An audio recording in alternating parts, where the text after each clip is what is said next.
They say the Colorado Rockies don't forgive mistakes, and Caleb Holloway knew that better than anyone. He was a man carved from granite and grief, living on the edge of the world. He sent for a mail-order bride because he needed a partner to survive the brutal winter, a sturdy woman with rough hands, a practical heart, and no delusions about frontier life. But what stepped off the steam train in Silver Creek wasn't a farm girl.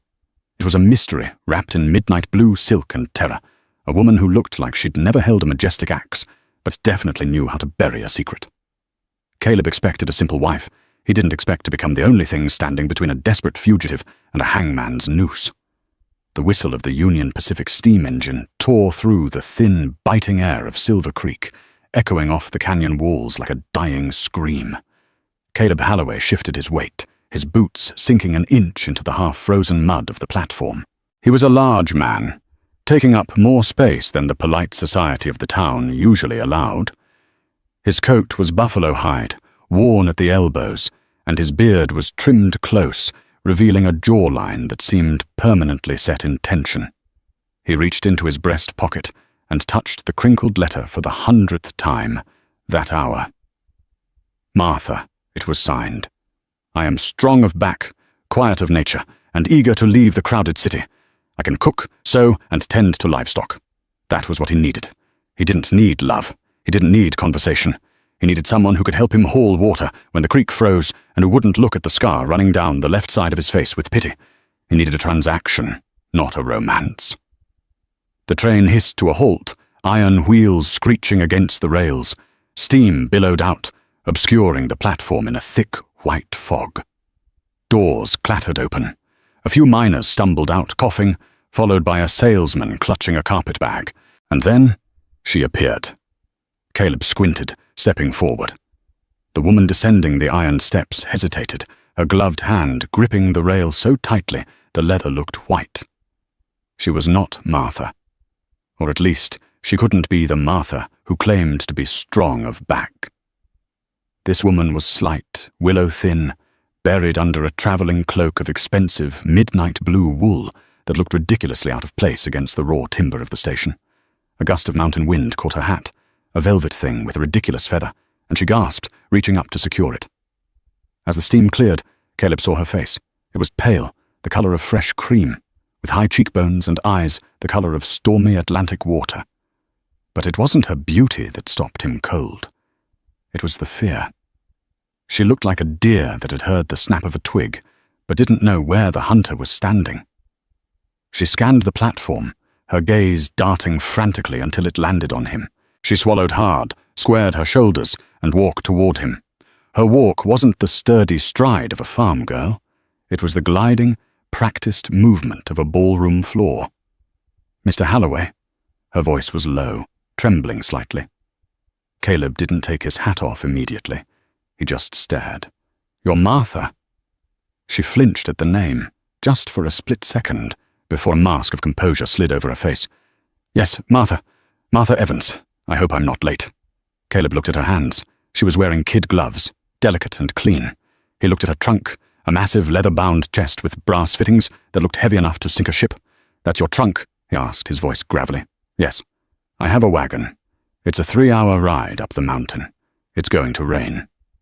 I don't mind the rain, she said, though she shivered as she said it. Caleb didn't move to help her immediately. He was processing the lie.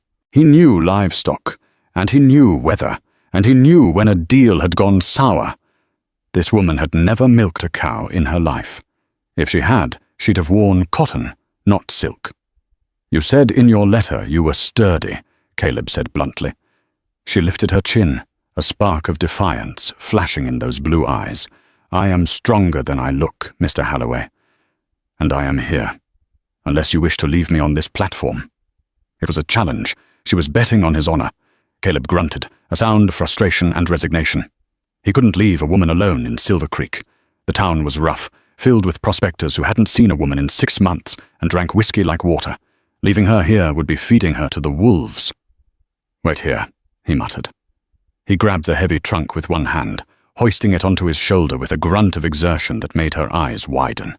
He marched to the buckboard wagon tied to the hitching post, threw the trunk in the back, and gestured for her to follow. She struggled to climb up the high wheel. Caleb watched her flounder for a moment, realizing with a sinking heart that she didn't even know where to put her foot. He stepped in, placing his large hands on her waist to hoist her up. Under the heavy wool, she felt fragile, like a bird made of hollow bones. She smelled of lavender water and city smoke, nothing like pine or earth. "Thank you," she whispered, arranging her skirt so they wouldn't touch the muddy floorboards. Caleb climbed up beside her, took the reins, and slapped the leather against the backs of the two massive draft horses, Jed and Jeremiah. The wagon lurched forward. They left the noise of the town behind, climbing steadily into the tree line. The air grew colder with every mile. The silence between them was heavy, thicker than the impending storm clouds. "It's quiet," she said after an hour, her voice tight. "It's the mountains," Caleb replied, not looking at her. "It's supposed to be quiet." She wrapped her cloak tighter around herself. Is it always this cold in October?" "It's November, ma'am. And yes, by January the snow will be to the roof line. If you ain't used to the cold, you best get used to it fast." She didn't answer. Caleb side-eyed her. She was staring out at the vast, jagged peaks of the Rockies, her face pale. She didn't look like a woman admiring the view. She looked like a woman measuring the distance between herself and the rest of the world. "Who are you?" Caleb wondered. "And who are you running from? Because people didn't come to the high country looking like that unless they were being chased." The cabin sat in a clearing, surrounded by towering lodgepole pines, their needles dark against the grey sky. It was a sturdy structure, built of hand-hewn logs by Caleb's own hands 5 years ago, right after he'd drifted west to forget the blood of Antietam. It wasn't a hovel, but it wasn't a manor. It was one large room with a stone hearth that dominated the far wall, a sleeping loft above, and a small lean-to kitchen off the back. A braided rug lay in front of the fire, and a rifle hung over the door. Caleb pulled the wagon to a halt. The horses blew air from their nostrils, steam rising in the twilight. "Home," Caleb said flatly. The woman, Martha, or whatever she was, stared at the cabin. She looked terrified. "It's rustic," she managed to say. "It's a cabin," Caleb corrected. He jumped down and helped her descend. Her boots, fine leather with dainty buttons, sank immediately into the slushy snow that had begun to fall. She gasped. "Inside," he commanded. "I have to tend the horses." She nodded and hurried towards the door, struggling with the latch until it gave way. When Caleb came in 20 minutes later, stomping the snow off his boots, he found her standing in the exact center of the room. She hadn't taken off her cloak. She hadn't lit the lamp. She was just standing there, clutching her reticule bag to her chest. Caleb sighed. He walked past her, striking a match to light the kerosene lamp on the table. The golden light flooded the room, revealing the dust motes dancing in the air and the stark simplicity of his life. "Hungry?" he asked. "Yes," she whispered. "Good. The letter said you can cook. There's venison in the root cellar, potatoes in the bin, and flour in the jar. Stove's iron. Needs wood." He sat down in his rocking chair and began to unlace his boots, watching her. This was the test. She froze. Her eyes darted to the black cast-iron stove in the corner as if it were a dormant dragon. She moved toward it slowly. She opened the firebox door and stared inside. Then she looked around for wood. There was a pile of kindling next to it. She picked up a piece of wood with 2 fingers, dropped it in, and then looked for a match. She struck one against the box. It snapped. She struck another. It flared and went out. Caleb watched, saying nothing. On the 5th try, she got a fire going, though she used enough kindling to burn the place down. Then came the potatoes. She found a knife, but she held it like a quill pen. She started peeling a potato, gouging out huge chunks of white flesh, wasting half of it. "Stop!" Caleb barked. She dropped the knife, the clatter loud in the silence. "The knife is dull." Caleb stood up. He walked over to her, his shadow engulfing her. He took the knife from her hand. It was razor sharp. He'd honed it that morning. He picked up a potato and peeled it in one long, continuous ribbon, the skin falling away paper thin. He slammed the knife into the cutting board. "The knife ain't dull," he said, his voice low and dangerous. "And you ain't, Martha." She stepped back, hitting the edge of the table. I am. I wrote you the letter." You wrote a letter that said you were a farmer's daughter from Ohio. You said you raised 6 brothers. You said you could dress a deer and mend a fence." Caleb stepped closer. "Give me your hands." "What?" "Your hands." "Give them to me." Trembling, she held them out. Caleb took them in his own rough, calloused palms. He turned them over. Her palms were soft, unblemished, smooth as river stones. There were no calluses from a hoe, no burn marks from a stove, no needle pricks from sewing canvas. "These are hands that have never done a day's work in their life," Caleb growled. "Who are you?" She tried to pull away, but he held fast, not hurting her, but not letting go. "My name is Lydia," she whispered, the fight draining out of her. "Lydia. Beaumont." Beaumont. Caleb tested the name. It sounded rich, it sounded southern. "And why are you in my cabin, Lydia Beaumont, pretending to be a farm girl named Martha?"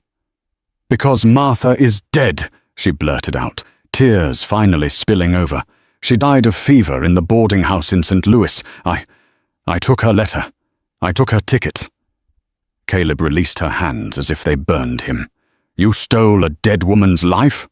"I bought it," Lydia cried, her voice rising to a desperate pitch. "I paid for her burial. I gave the landlady everything I had left. I just needed the ticket. I needed to get out. West, where no one would look." "Who is looking for you?" Lydia went pale again, her eyes shutting down.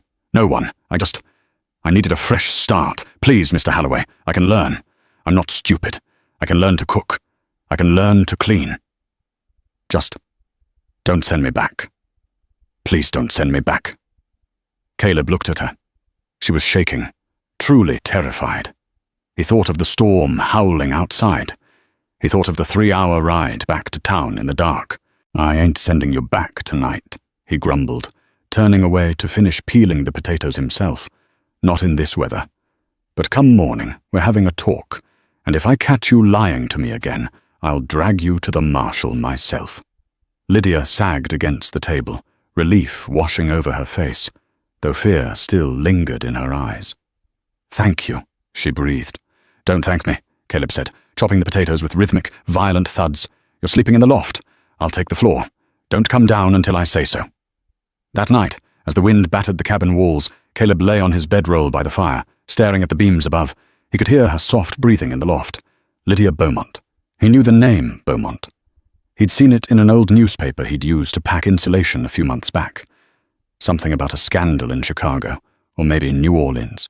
He couldn't remember, but he knew one thing. Trouble had just moved in. And looking at the curve of her shadow against the rafters, he had a sinking feeling that trouble was going to be very hard to let go of.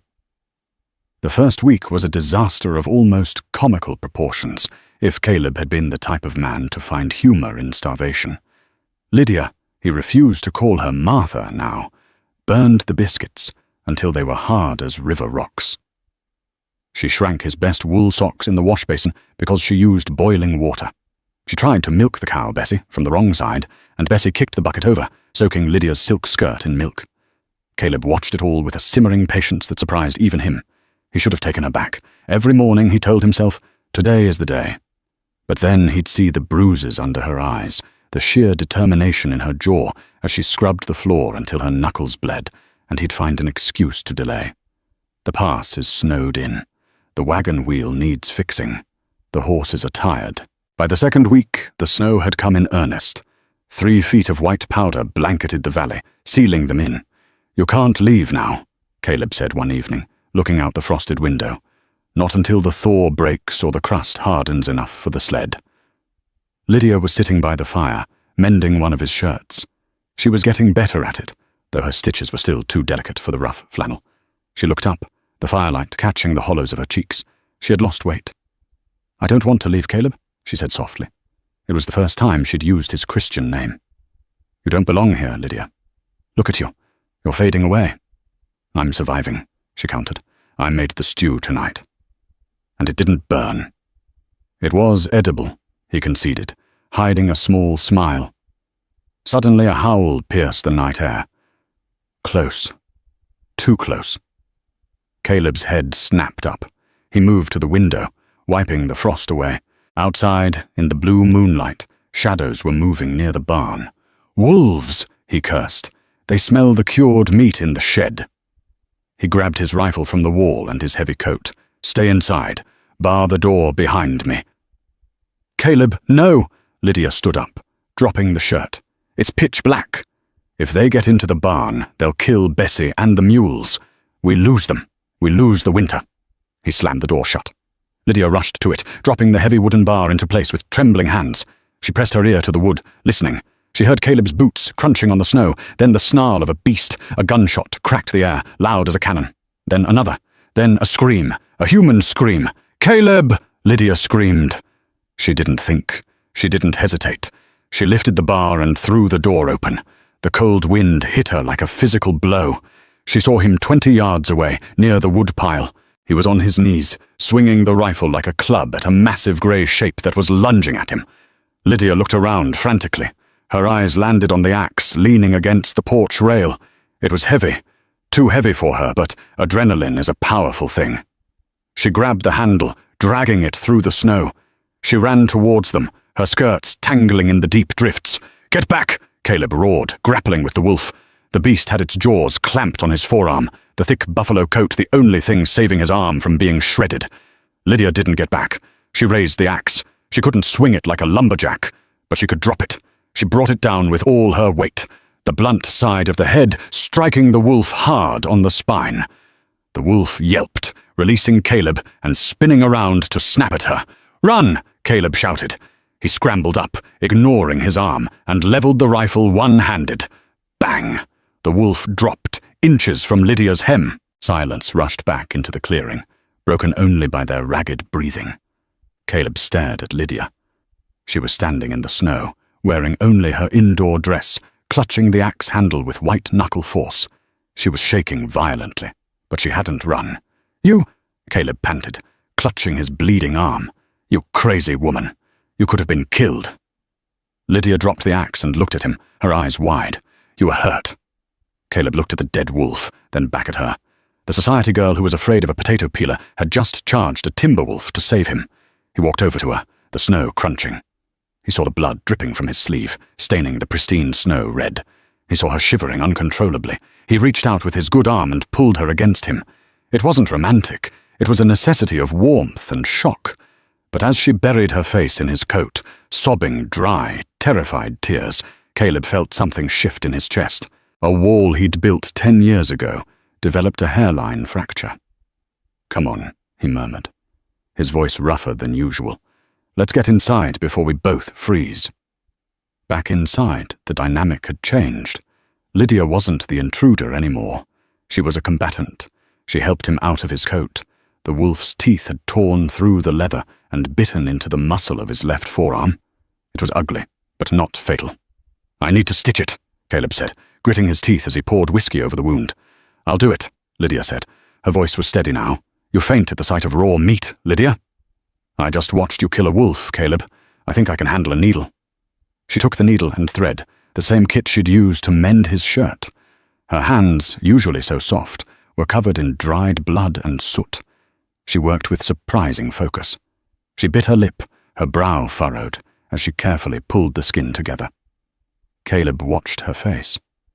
She was beautiful, yes, but in the firelight, with blood on her hands and determination in her eyes, she was something else. She was real. "Where did you learn to be brave?"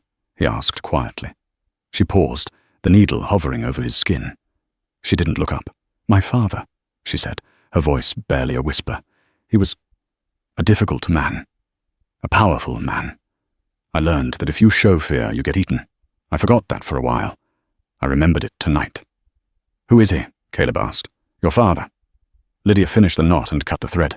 She began bandaging the arm with clean linen strips. "His name is Harrison Beaumont," she said. "He's a railroad tycoon in Chicago, and he didn't send me here. I ran away because he betrothed me to a man named Cornelius Rourke to settle a business debt." Caleb went still. He knew the name Rourke. Everyone in the territories knew Rourke. He was a fixer for the railroads, a man who hired Pinkertons to break strikes and break legs, a man who didn't take no for an answer. "Rourke," Caleb muttered. "That's a dangerous man to run from, Lydia." "I know." She looked up at him, her eyes pleading. "He's not a husband, Caleb. He's a monster. He killed his first wife. Everyone whispers it, but no one says it. My father didn't care. He just wanted the merger. She touched his hand, her fingers warm. If they find me, Rourke won't just take me back. He'll make me pay for running. That's why I need you to promise me something. What? If he comes, if he finds us, don't fight him. Just let me go. He'll kill you if you stand in his way. Caleb looked at the bandage she had just applied. He looked at the axe she had carried into the snow.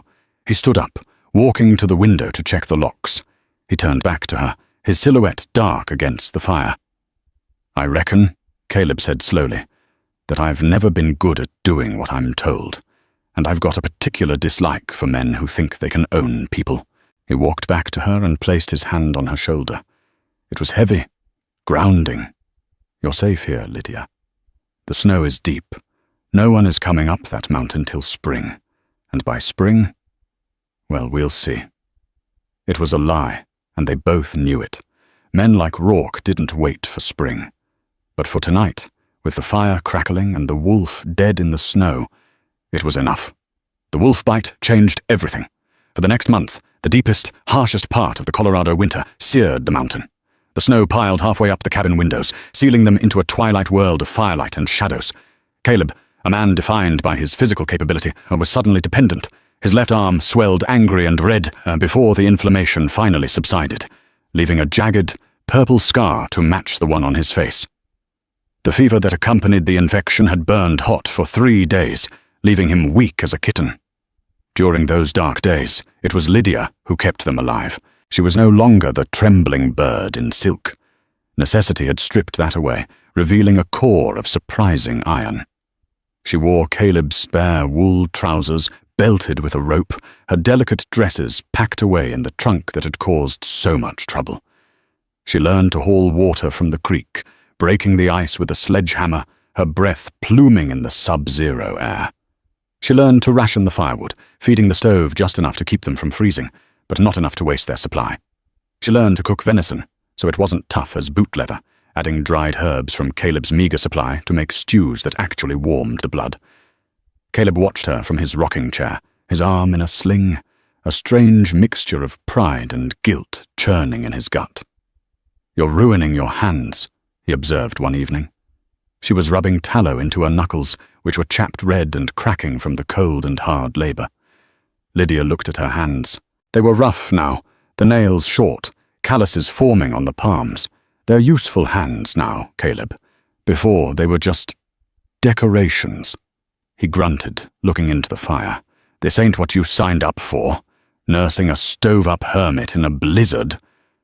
And you didn't sign up for a runaway socialite with a bounty on her head," she countered gently. She walked over and knelt by his chair to check the bandage on his arm. Her touch was confident now, no longer hesitant. The proximity did something to the air in the small cabin. It thickened it. When she leaned close, he could smell the faint scent of lavender that still clung to her hair, mixing with the wood smoke. He looked at the curve of her neck, the determined set of her jaw. "Why did you stay out there?" he asked suddenly. With the wolf, any sane person would have barred the door and hoped for the best. Lydia finished tying off the bandage and sat back on her heels, looking up at him. In the firelight, her Atlantic blue eyes were almost dark grey. "I told you," she said quietly. "I remembered my father's lesson. You don't show fear." That wasn't just not showing fear, Lydia. That was loyalty. You didn't owe me that. A sad smile touched her lips. In Chicago, I was surrounded by people, hundreds of them at parties. But I realized, Caleb, that not one of them would have stepped in front of a carriage for me. Not one. You barely knew me. You knew I was a liar, and yet you went out into the dark to protect my cow, because it's what keeps us alive. You put yourself between me and that beast." She reached out tentatively and touched the old scar on his cheek, the one from the war, a puckered ridge running from his temple to his jaw. He flinched but didn't pull away. "You are a good man, Caleb Holloway. A hard man, but a good one. That's rarer than gold where I come from." Caleb caught her hand, his grip firm. The silence stretched, charged with unspoken things. He hadn't touched a woman with anything like tenderness in 10 years. He'd forgotten how soft skin could feel, even skin roughened by winter work. "Lydia," he said. his voice barely a rumble in his chest. She leaned in just an inch. It was an invitation. He kissed her. It wasn't a gentle storybook kiss. It was desperate and clumsy, born of months of isolation and fear and sudden, overwhelming need. He tasted whiskey on his own breath and the salt of tears on hers. She made a small sound in her throat and gripped his shirt, pulling him closer. For a few minutes, the blizzard outside, the threat of Cornelius Rourke, the lies that had brought them together, it all faded. There was just the heat of the fire and the heat of them. When they broke apart, they were both breathless.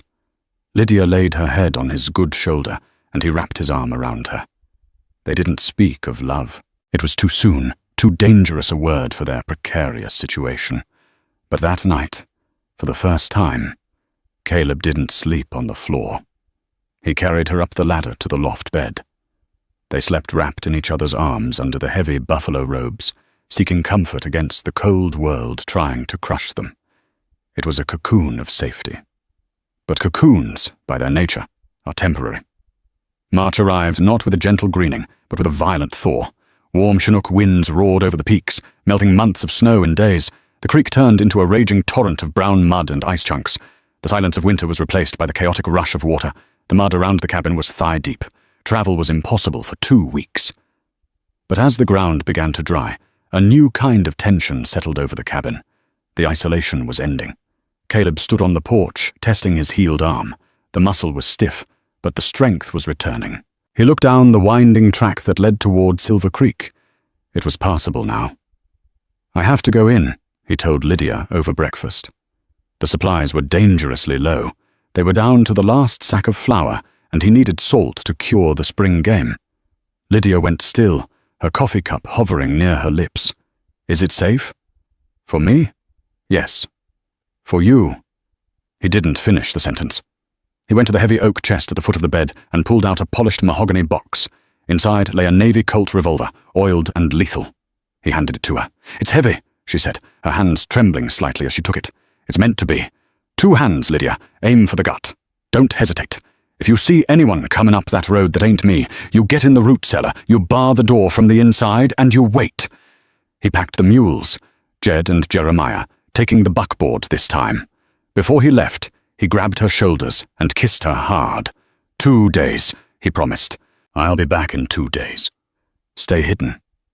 He watched her in the rear view as he drove away, until she was just a small, solitary figure against the towering pines.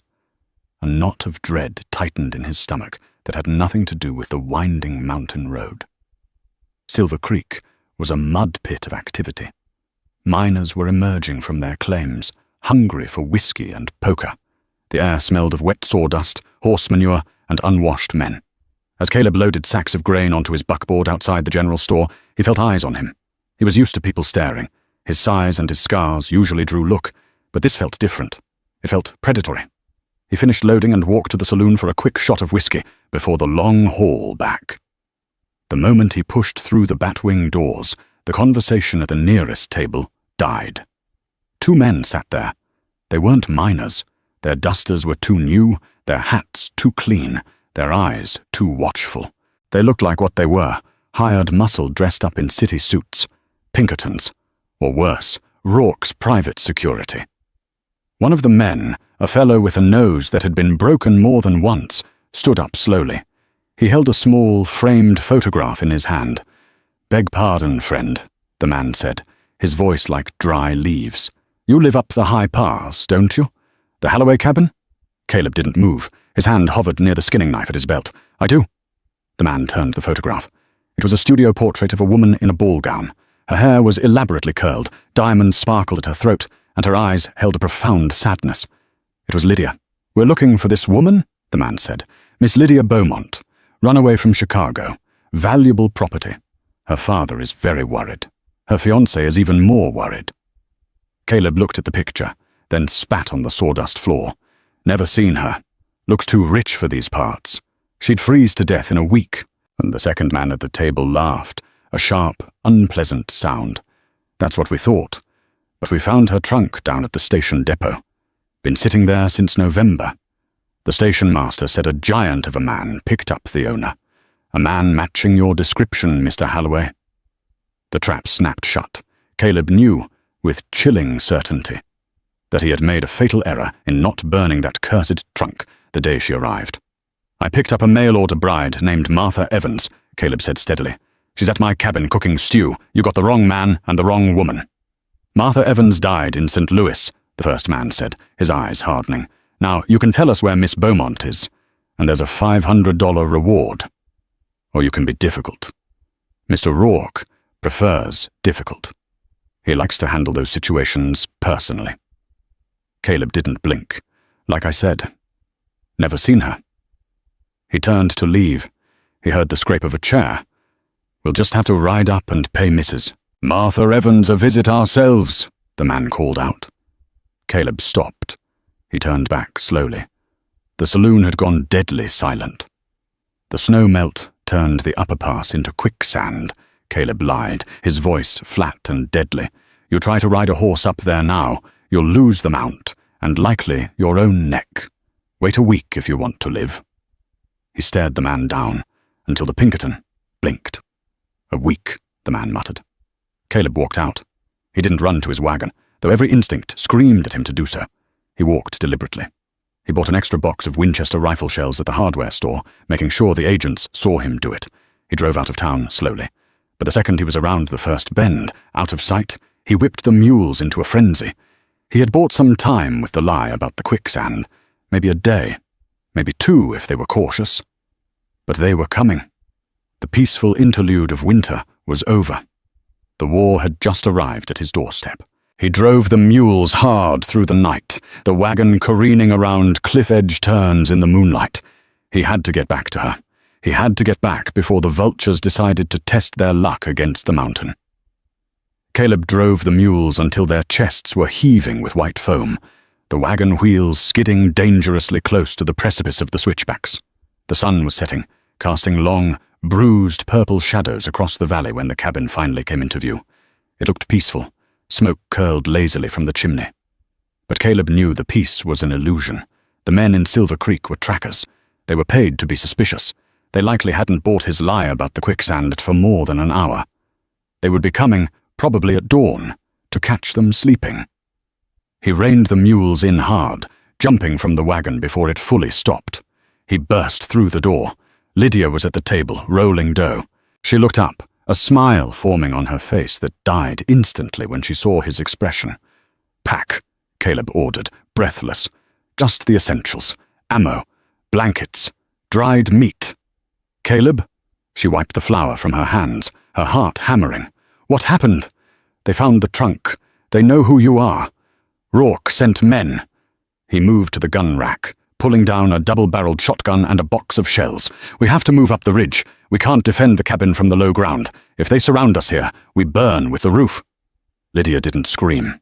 She didn't cry. She went to the bedroom and grabbed the heavy canvas sack she had prepared weeks ago, during the nights when she couldn't sleep.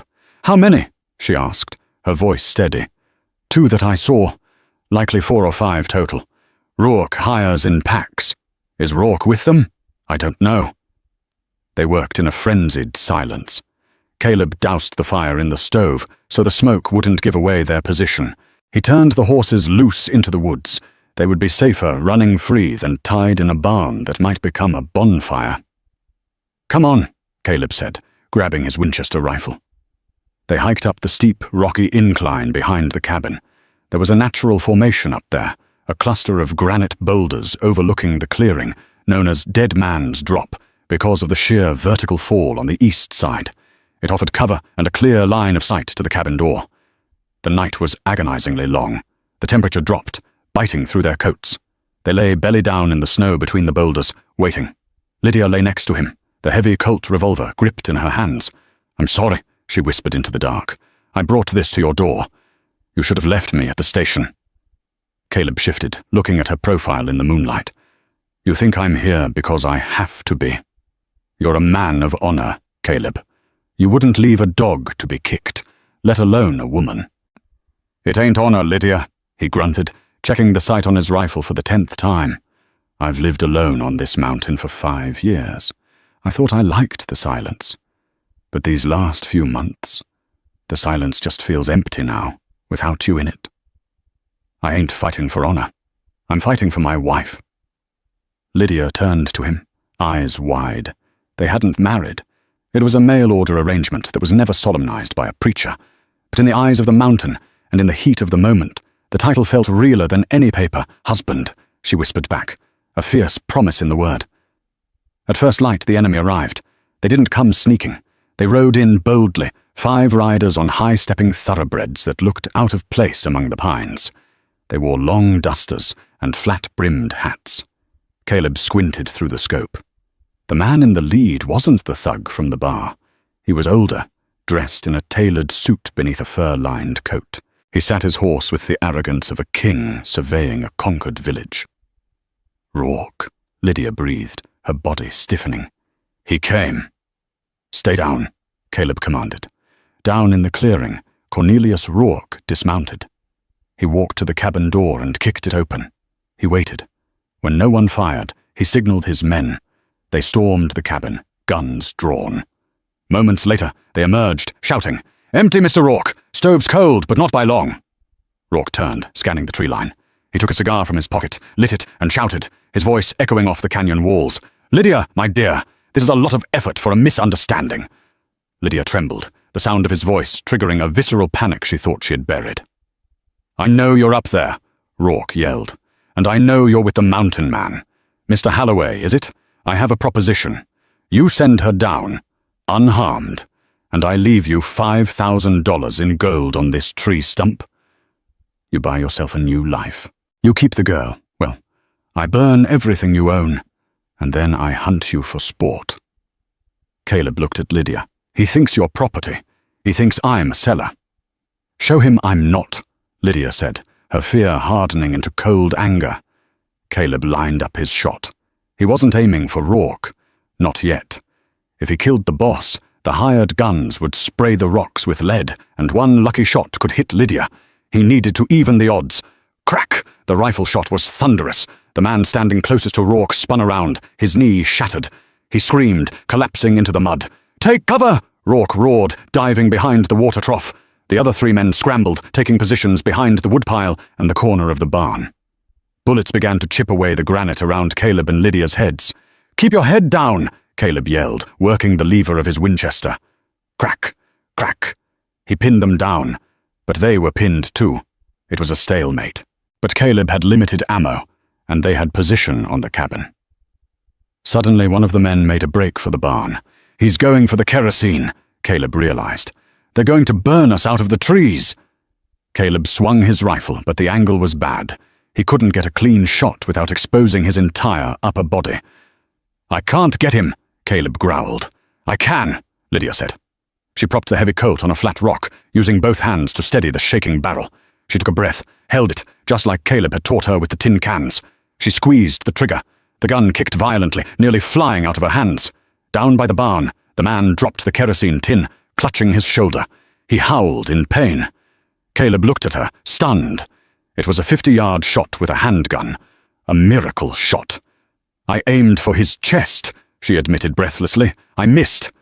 "You hit enough," Caleb grinned, a wild, dangerous look in his eyes. "Now they know it ain't just me." But the smile faded as he saw smoke rising.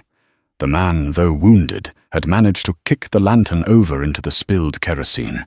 The dry wood of the barn caught instantly. Flames licked up the side, and the wind was blowing, straight toward the trees where Caleb and Lydia were hiding. "Fire!" Caleb cursed. "We have to move. Back up the slope." They scrambled backward, crawling through the brush as the fire roared to life below, sending a wall of black smoke into the air. "They're flanking us!" Caleb shouted over the roar of the fire. "2 of them moving left." They were being herded, pushed toward the sheer cliff of Dead Man's Drop. Rourke wasn't just a businessman. He was a tactician. He was driving them into a corner. They reached the edge of the cliff. Behind them, a 300-foot drop to the jagged rocks of the riverbed below. In front of them, a wall of smoke and 4 armed men closing in. They were trapped. Caleb pulled Lydia behind the last large boulder. He checked his pockets. 3 bullets left in the rifle, 2 in the shotgun. Lydia had 4 in the Colt. "Lydia," Caleb said, his voice low and urgent. "When they breach the smoke, I'm going to charge them. I'll take as many as I can. You take the path down the goat trail. It's steep, but you can make it."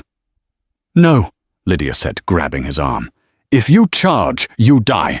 I'm not leaving you. There is no other way." "Yes, there is," she said. She looked at the snow above them. A massive drift, heavy and wet from the thaw, hung precariously over the lip of the upper ridge, directly above the path the men were climbing. "The snow," she pointed. Caleb looked up. He understood immediately. An avalanche. But to trigger it, he'd have to shoot the overhang. And if he did that, the snow would come down on everyone, including them, unless they were sheltered perfectly by this boulder. "It's a suicide bet," Caleb said. "Better than Rourke," Lydia replied. Steps crunched in the snow. Voices. "End of the line, Holloway." Rourke's voice cut through the smoke. "Come out! The girl comes with me, and you die quick. Or you both die screaming." Caleb looked at Lydia. Her face was smudged with soot, her hair wild, her dress torn. She was the most beautiful thing he had ever seen. "Do it," she nodded. Caleb stood up. He didn't look at Rourke, who was emerging from the haze 20 yards away, pistol raised. He looked up at the ridgeline. "What are you looking at, mountain man?" Rourke sneered. "The mountain," Caleb said. "She doesn't like trespassers." Caleb raised the Winchester, not at Rourke, but at the sky.